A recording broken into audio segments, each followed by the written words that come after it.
नमस्कार। मैं स्वागत करता हूं आप लोगों का अपेक्स एजुकेशन ग्रुप जोधपुर में। आज मैं मेरे पूर्व विद्यार्थी संतोष से आपको मिलवाना चाह रहा हूं।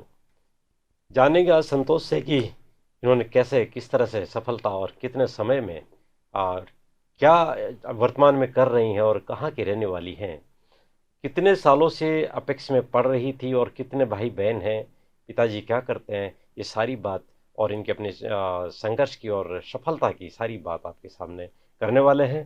साथियों, बहुत स्वागत बेटा आपका संतोष स्टूडियो में। आज आप अपनी सफलता का राज बताएं और सफलता का सारा तरीका बताएं, श्रेय आप किसको देती हैं, ये सब बातें आपसे करने वाला हूं। आप आराम से बिल्कुल सबसे पहले तो आप अपना परिचय दीजिए संक्षिप्त में। जी सर, मेरा नाम संतोष बिश्नोई है। पिता का नाम ओम प्रकाश बिश्नोई है। मैं कुड़िया 8 सेक्टर में रहती हूँ। बिल्कुल। मैंने 5th क्लास से अपेक्स स्कूल में एडमिशन लिया था।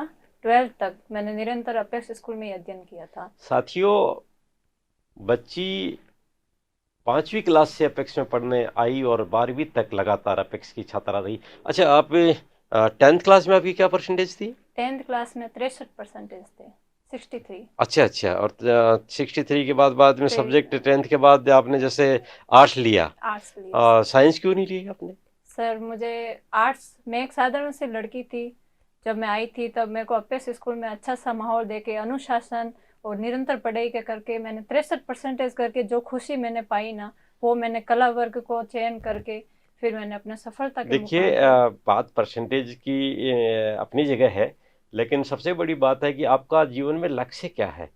बच्ची ठीक है, हर कोई कहता है फर्स्ट डिवीजन बन जाए, और हर कोई ये सोचता है कि मैं साइंस लूंगा, बायोलॉजी लूंगा, मैथ्स लूंगा, या कॉमर्स या एग्रीकल्चर लूंगा। आर्ट्स के लिए लोग बाग ये विचार कम करते हैं। फिर भी जी आपने सर। आर्ट्स आर्ट्स अपने आप में, मैं हमेशा ये कहता हूँ, आर्ट्स सब्जेक्ट से इंजीनियरिंग करने वाला भी, डॉक्टरी करने वाला भी, जब भी कोई आईएएस आरएएस का एग्जाम देता है तो जनरली आर्ट्स सब्जेक्ट को ऑप्ट करता है। और ऐसे में अगर 10वीं के बाद से ही आर्ट्स सब्जेक्ट लेकर के तैयारी की जाए, 11th 12th बीए और ग्रेजुएशन के साथ में अपनी कंपटीशन की तैयारी, तो निश्चित मानिए आप सफल हो जाएंगे। 10th में जैसे आपके 63 परसेंटेज थे, जी सर। और 12th में क्या परसेंटेज बनी? 83। बहुत बढ़िया, 20% का जंप। 5वीं से पढ़ रही थी आप जबकि।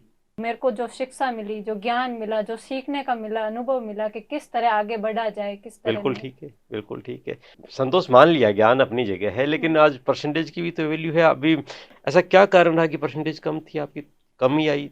सर वही पढ़ाई का थोड़ा नियमित रूप से नहीं दे पाई थी उस ढंग को, मतलब कोई नहीं बात नहीं समझ नहीं साथियों, पाई 10th थी। क्लास में परसेंटेज बनी, इसके बाद बच्ची ने अपना आप को संभाला और माहौल को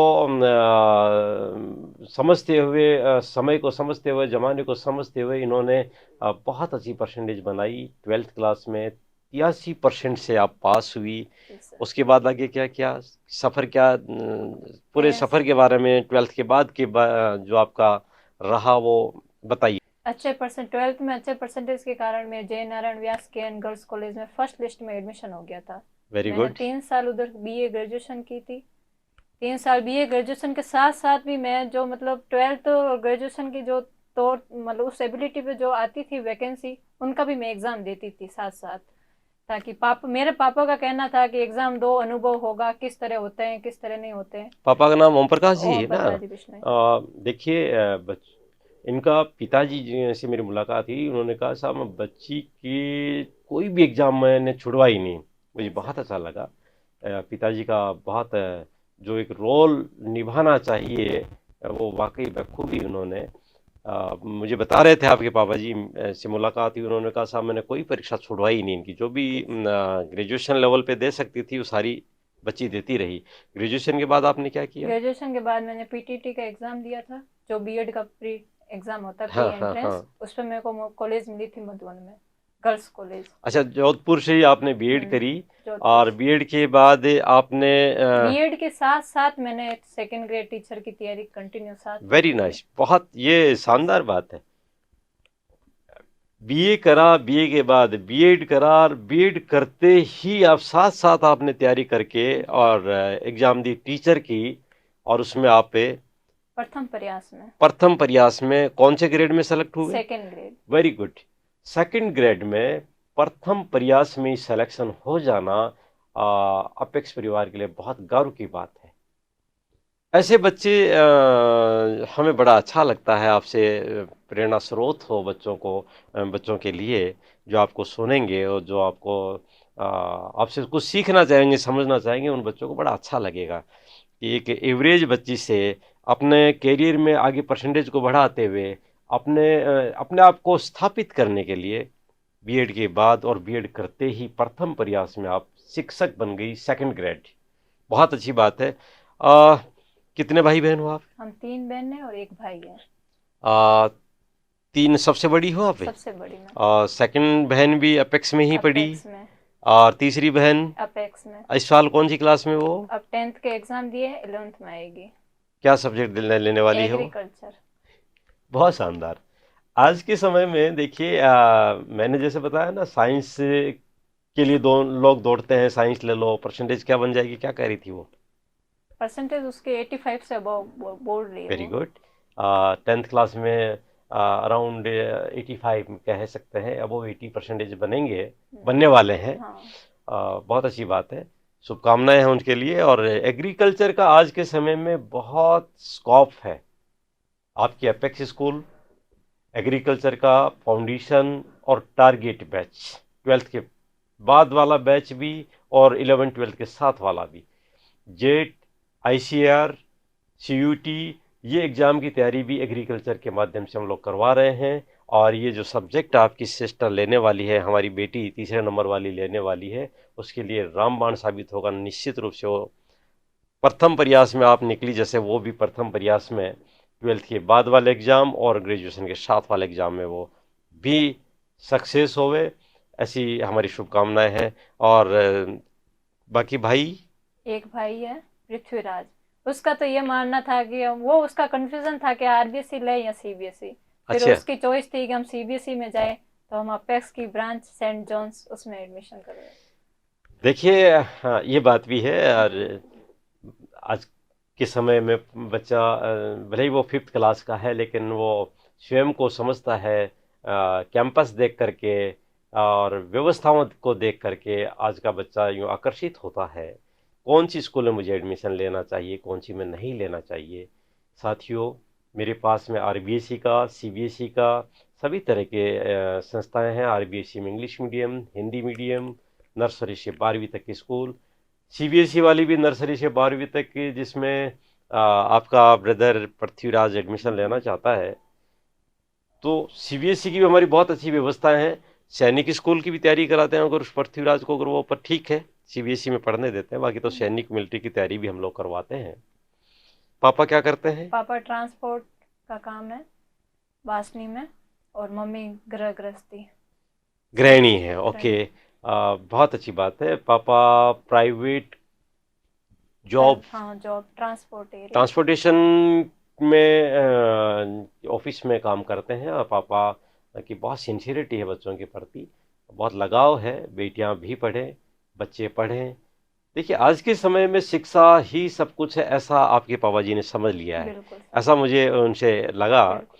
कि पढ़ाई को वो तवज्जो देते हैं, बेटियों के साथ में पूरा पापा लगे खुद रहते भी हैं। ग्रेजुएशन तक एजुकेशन, मतलब ग्रेजुएशन तक कर रखी है, लेकिन पापा आगे नहीं कर पाए उस समय, पैसों की कमी जो भी हो, एनीवे इस कारण पापा चाहते हैं भाई मेरे बच्चे आगे बढ़े, चाहे बेटी हो चाहे बेटा हो। Very good. हमें कभी भेदभाव का सामना बेटा, नहीं। सबसे बड़ी बात तो यह है कि आपने प्रथम प्रयास में सफल होकर के टीचर बन करके साबित भी कर दिया कि आप देखिए क्या होता है, सबसे बड़े वाला बच्चे को लोग इंजन, ट्रेन का उदाहरण देता हूँ। हाँ। ट्रेन चलती है इंजन के पीछे, इंजन के पीछे डिब्बे लगे होते हैं। तो आप सबसे बड़े बच्चों को इंजन मानते हैं। एक साधारण बातों में अपन जैसे बात करा करता है ना परिवारों में, कि बड़ा बच्चा निकल जाए, सफल हो जाए, तो पीछे वाले बच्चे भी उसको देख करके सफलता की तरफ बढ़ेंगे। मतलब वो इंजन सही चले तो पीछे के डिब्बे भी सही निकल जाते हैं, चल उसके इंजन के पीछे गंतव्य स्थान तक पहुंच जाती है ट्रेन, डिब्बे और इंजन। तो मैं कह सकता हूं, जैसे आपने सफलता प्राप्त करी वैसे ही पीछे वाले बच्चे आपको देख करके और पापा के सपने पूरे करेंगे। मम्मी का भी रोल पूरा रहा होगा। मम्मी का भी पूरा पढ़े लिखे सपोर्ट। हैं मम्मी। मम्मी 5वीं तक पढ़ी लिखी है, लेकिन पढ़ेगा मैं तो बहुत ज्यादा रखती है। ऐसा बहुत सपोर्ट। कोई जरूरी नहीं है कि माता पिता पढ़े हुए हों तो ही बच्चे पढ़ते हों या पढ़ सकते हैं या पढ़ते हैं।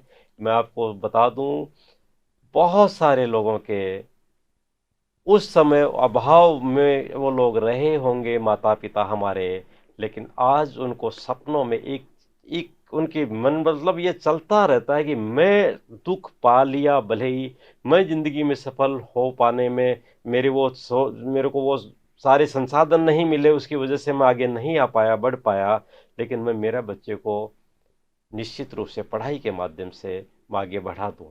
ऐसा प्रत्येक माता पिता सोचता है और मानता है। तैयारी करने वाले बच्चों को क्या बताएंगे, विशेषकर जैसे आप सेकंड ग्रेड में सेलेक्ट हुई हैं, प्रथम प्रयास में हुई हैं, आपके साथ के, आपके आसपास के, आपके परिवार के, आपके अपेक्स परिवार के बहुत सारे ऐसे बच्चे आपको सुनेंगे, देखेंगे, समझेंगे। क्या सलाह देंगी, कैसे तैयारी करनी चाहिए और क्या उनको विशेष करना चाहिए? तैयारी करने वाले सभी भाई बहनों से मैं एक ही बात कहना चाहती हूँ कि अपने जीवन में अनुशासन बनाए रखें और निरंतर मेहनत करते रहिए। मेहनत के आगे दुनिया की कोई ताकत नहीं है जो आपको आपके लक्ष्य से हरा सके। गुड, बहुत निरंतर जोरदार, मेहनत करते बहुत रहिए। जोरदार। ये मूल मंत्र है। नियमितता बनाए रखें पढ़ाई में, ध्यान अपने माता पिता के उन सपनों का रखें जो जिंदगी में उन्होंने आपके लिए सोच रखा है, उनको पूरा करने का आपका दायित्व है। उन सब बातों को ध्यान में रखते हुए आप बिल्कुल समर्पित भाव से, तरीकेबद्ध प्लानिंग के साथ, कभी निराश नहीं होना, आगे बढ़ने के एक ललक के साथ आप काम करते रहिए। कोई नहीं रोक सकता, सच है ये बात। जी सर। आप जब मैं पीछे वापस उसी बात पे जाता हूँ, आपने 5वीं में एडमिशन लिया, जी सर। आपने अपेक्स में 5वीं से 12वीं तक पढ़ाई करी। कैसे आपको किसने राय दी कि आप अपेक्स में एडमिशन ले लीजिए, और फिर उस सफ़र में आपको अपेक्स के बारे में थोड़ा सा बता दीजिए ताकि श्रोता और देखने वाले उनको भी थोड़ा अपेक्स हम के बारे में। शुरू से 5th में थे तब तो हम सांगरिया रहते थे। उधर हमारे कोई गवर्नमेंट मतलब टीचर, जोधपुर के हाँ जोधपुर सांगरिया के, कॉलोनी में हाँ रहते थे सांगरिया आप, कॉलोनी। ठीक है। उधर कोई गवर्नमेंट टीचर उनके बच्चे आते थे अपेक्स में। और हालांकि मेरे परिवारजनों के भी खूब आते थे, रिश्तेदारों के, तो पापा ने 5वीं में एडमिशन करवाया था। पापा ज्यादा पैसे वाले भी नहीं है, लेकिन फिर भी पापा के मन की तमन्ना और जो मतलब बच्चों को सक्सेस करने की जो उम्मीद थी, बिल्कुल बिल्कुल। फिर भी पापा ने अपनी आर्थिक स्थिति से भी लड़कर भी हमें अच्छे स्कूल में अच्छी जगह एडमिशन करवाया। 5th में एडमिशन करवाया मेरा। बिल्कुल फिर बिल्कुल। 5th से 12th तक मैं नियमित रूप से अपेक्स में अध्ययनरत रही। और फिर यहाँ स्कूल का, अपेक्स स्कूल का खुला वातावरण, पढ़ाई, उनका मतलब अनुशासन, मेन अपेक्स का अनुशासन मुझे बहुत इंस्पायर कुछ करता ज्यादा है। स्ट्रिक्ट नहीं है अनुशासन? अनुशासन स्ट्रिक्ट है, लेकिन ये 2 जीवन में चोटियां बनाओ, सफलता के बाल लिए मूल छोटे मंत्र कटाओ, है। बाल छोटे रहने नहीं, चाहिए, लेकिन लाइन ये में जीवन चलो, में कोई से। सफलता होने के लिए अहम मूल मंत्र है हाँ। वो। फिर नीता मैम, रामनिया जी सर का खूब सहयोग रहा अनुभव में। अनुशासन, कोई ताकत नहीं है उसको सफल होने से रोक सके। यही जो बात संतोष कह रही है कि जिस तरह से अनुशासन था, हाँ स्ट्रिक्ट अनुशासन रहता है। टीचर अगर अनुशासित काम, उसको अनुशासित तरीके से रखना चाह रहा है बच्चे को, तो ये मान के चलिए कि उसको जीवन बनाने के लिए ही उसके साथ स्ट्रिक्ट हो रहा है, और कहीं ना कहीं उसको मार्गदर्शन ये मिल रहा है कि अनुशासित रहोगे जिंदगी में आगे बढ़ पाओगे। बहुत बढ़िया है। और क्या विशेष आप बताना चाहेंगे आप अपने? अपेक्स स्कूल नाम जुबान पे रहता है। मेरी सफलता के रहस्य में अपेक्स स्कूल का बहुत बड़ा योगदान है सर। मैं अपने पूरे मेरे जो प्रतियोगी परीक्षा की तैयारी कर रहे हैं भाई बहनों को मैं सामने से ये संदेश देना चाहती हूँ कि अपने जीवन में अनुशासन बनाए रखें। जो भी छोटे भाई बहन है उनको अच्छी शिक्षा दिलाने के लिए हमारे शिक्षा जगत में अपेक्स स्कूल का जैसा कोई सराहनीय कार्य करने वाला कोई और नहीं।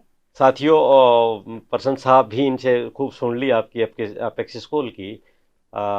मैं अगली कड़ी में फिर किसी ऐसे ही जो सफल हो चुका है या सफलता के लिए प्रयास कर रहा है आपके अपेक्स परिवार का, अपेक्स परिवार अपना में एक बहुत बड़ा परिवार बन चुका है इन छात्र छात्राओं के साथ में और टीचर्स के साथ में, उन सब से भी मैं समय समय पर आपसे मुलाकात कराता रहूँगा। बहुत धन्यवाद आप यहाँ आई और अपने सभी को, साथियों को और जो तैयारी करने वाले हैं उन बच्चों को आप मार्गदर्शन करने का आपने प्रयास किया। एक बार पुनः आपका बहुत धन्यवाद बेटा। Thank you, all the best.